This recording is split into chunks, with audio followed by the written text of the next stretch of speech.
Hey everybody, it's Lon Seidman. Today we're taking a look at cloud gaming through the Xbox Game Pass Ultimate service.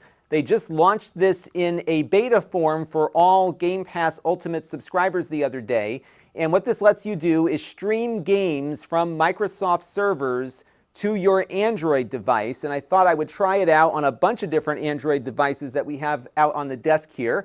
So we have a traditional Android smartphone with a Xbox controller attached. We're going to try out the GPD XD, which is a fun little Android gaming handheld with an integrated controller. We're going to try playing Xbox games with a PlayStation 4 controller, and we're going to see if it can run on an Android TV device, namely my NVIDIA Shield here. Lots of fun stuff to check out, and we're going to get to it in just a second. But I do want to let you know, in the interest of full disclosure, that I am a paying Xbox Game Pass Ultimate subscriber. I use it on my Xbox and on my PC. However, a couple of things here came in free of charge from the manufacturers. That includes this Pixel 4a phone that came in free of charge from Google, and the GPD XD here came in free of charge from GPD. And we also got in the other day this 8BitDo Xbox branded controller free of charge from 8BitDo, and we're going to be reviewing this in a video a little later in the week. So lots of fun stuff to check out here. Let's get to it. All right, so we've got the Pixel phone booted up here, and we are running the Xbox Game Pass app. That's where this lives. Now, you have some options here. You can look at what's available for the cloud. You also have console and PC, and those two options allow you to install games onto your console or onto your computer. But for this video, we're going to focus strictly on the cloud gaming. And what you can see here are a bunch of games that I've played recently that have play buttons underneath the logos here. And I can just load up Forza here and start playing. Now, what's happening right now is that it's going out to the Microsoft data center, and it's booting up an instance of an Xbox, essentially, running on one of their cloud servers. And it's going to stream the output of that cloud server to the phone.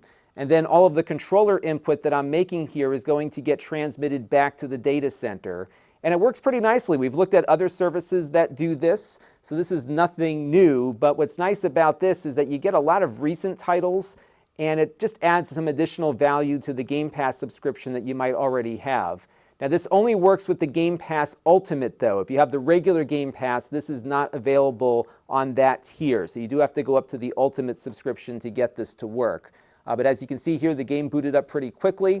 And what's really cool is that it will keep your save game state from where you last left off on whatever other device you were playing previously.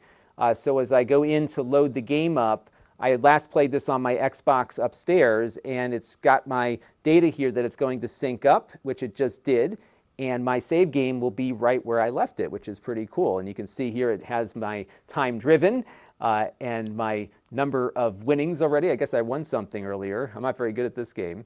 And it's going to load things up. Now, you will have some loading time here. It's not going to be loading instantly, but it's certainly going to be pretty quick. And here we are. We're playing the game now, and we're running around this world. I found that there is going to be some input latency here. It's not perfect. And you have a couple of things that contribute to the input latency. Bluetooth on Android devices I found to be notoriously laggy, so that's an issue that you have to deal with. The other factor is that you're going over the internet here with your traffic. So you have the latency from you to the data center, the latency from your controller to the device, and a whole bunch of other things in the way there. So if you can, I would hardwire your controllers into the USB port on your Android phone for the best performance. But as you can see here, the game loads up and looks pretty nice here. And we'll check it out on the NVIDIA Shield in a little bit just to see exactly how it looks on a TV running directly on an Android TV device. I found that the bit rate is lower than what I've seen from other services. So here we're looking at about 6 to 10 megabits per second. And I think that makes it something that could work pretty well on just a mobile network. But just be aware that you will be using up your data as you're streaming these things. So just be advised of that if you have data caps or other things that you have to deal with there. But it's cool. You can load up your game, pick up right where you last left off, and if you've got your controller with you, you can have a very similar experience to what you have on your home console on a mobile device. Now, we're reviewing this as it's still kind of in its beta form, and I'm noticing a few little glitchy things here or there, nothing show-stopping. My big gripe so far is that it's nudging the display here over to the right-hand side of my phone. This is the new Pixel that has a full front display, so it's got a weird resolution and aspect ratio, and I think the game is streaming to us at 720p, so it's trying to find the best way to get all that on the screen, so it's just kind of off-center a little bit. Now, if you want to get out of the game, there's no quit option in the games as I've been playing them, so what you have to do is tap your screen until the controls here show up, and then you can hit this little period thing here and quit the game. It supports multiplayer. You'll be using the multiplayer through the Xbox Data Center, and it can also work with your phone's microphone, so you can talk to people while you're playing. It's very much an Xbox experience on the road, which is really cool.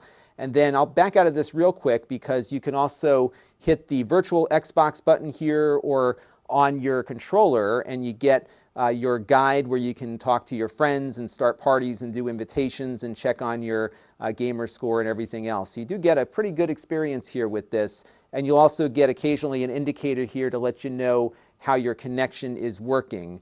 Now this is going to be designed to work over wireless networks, which is why the bit rate is lower.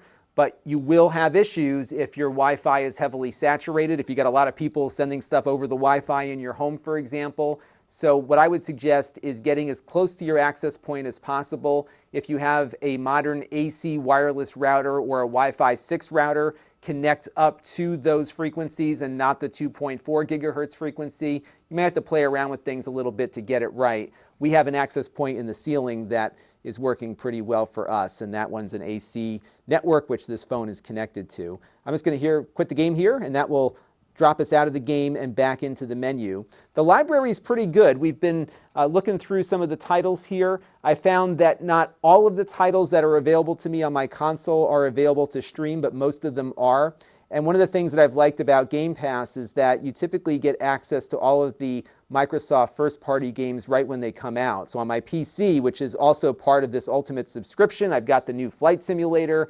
Pretty much when a game comes out that is published by Microsoft, you get it right away. And a lot of indie studios are releasing their games on Game Pass too. There's just so much here, and I found it to be a really good value. All good stuff. Now, they do recommend you use a game controller with your phone for the best experience, and I would agree with that recommendation, but there are some games that they've designed to work with the touchscreen as well if you desire to go that route. One of them here is Minecraft Dungeons, so I'm just going to take the phone out of the clip here, and if I tap the screen, you can see the controls come up. And what's neat is they've actually put some little graphics on screen to show you what those touchscreen controls do. So if I'm walking around here and I hit the A button, you can see that it's got a little sword there to indicate what that control does. So there are some games that you could probably just pick up and play, like this one, when you're out and about, and other games, of course, will really want you to be using that game controller, but touch controls are an option. All right, we're going to take a look now at a few non-phone devices to see how it works. The first one is the GPD XD Plus.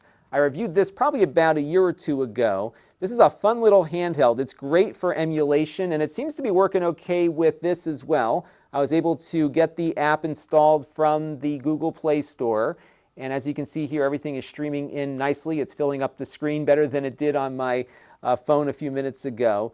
But what you'll notice with things like this that don't have an exact match to the Xbox button layout is you'll have some issues with controls.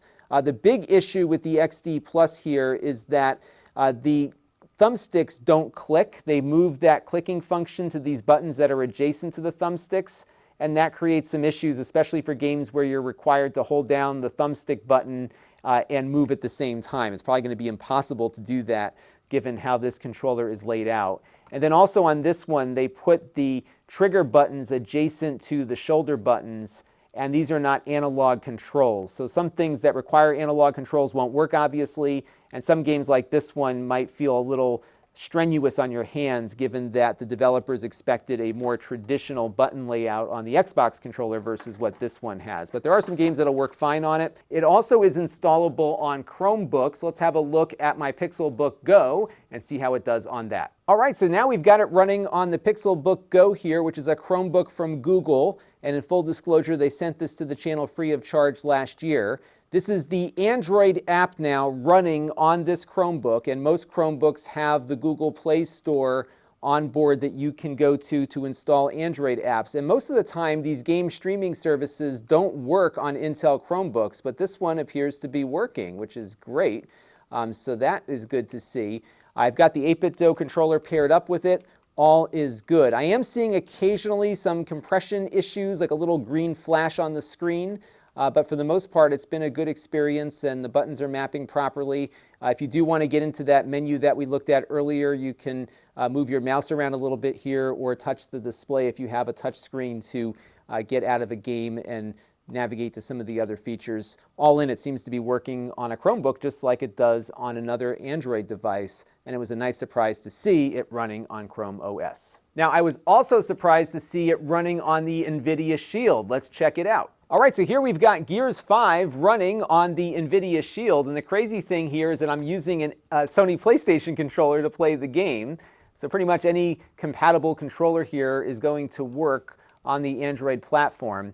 Now, the app here, the Xbox Game Pass app at the moment, is not available for Android TV through its Play Store. So you do have to sideload it, which is not hard to do. And I covered sideloading in one of my earlier NVIDIA Shield videos. And it seems to be working just fine. So it's something that you can get working here. The visual quality won't be as good as a real Xbox, but it will be playable, and it gives you a pretty good experience. So that's going to do it for this look at Xbox Cloud Gaming. I'm very happy to see that it's working on a lot of different devices. So if you've got something running Android, there's a good chance the app is installable and runnable. So you should be able to get your favorite games going on your extra devices that might be sitting around the house. I do wish there was a way to bump up the bit rate a bit, though, because the visual quality, especially when you're on a larger screen, doesn't look as good as it could look. And we've seen services like GeForce Now and others that let you send multiple megabits down the wire to get a higher quality image. But for now, I think it's a good starting point. It adds a lot of value to a service that has a lot of value already. I've been a very happy Game Pass Ultimate subscriber. I've got games on my PC, on my Xbox, and now I can just boot them up on my phone, and it's syncing up all my save games and everything. So it's been a really good experience so far, and this is still early days with the service. So I'm sure we'll be coming back to this at some point in the future. Hope you found it interesting, and until next time, this is Lon Seidman. Thanks for watching. This channel is brought to you by the Lon.TV supporters, including gold level supporters Tom Albrecht, Chris Allegretta, Mike Patterson, and Bill Pomerantz. If you want to help the channel, you can by contributing as little as $1 a month.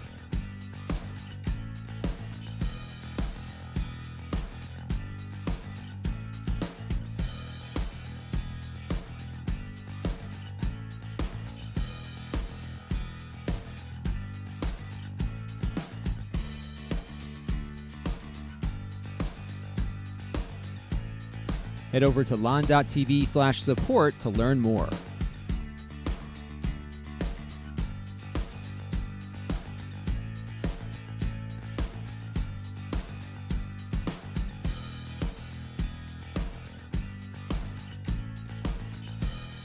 And don't forget to subscribe. Visit lon.tv/s.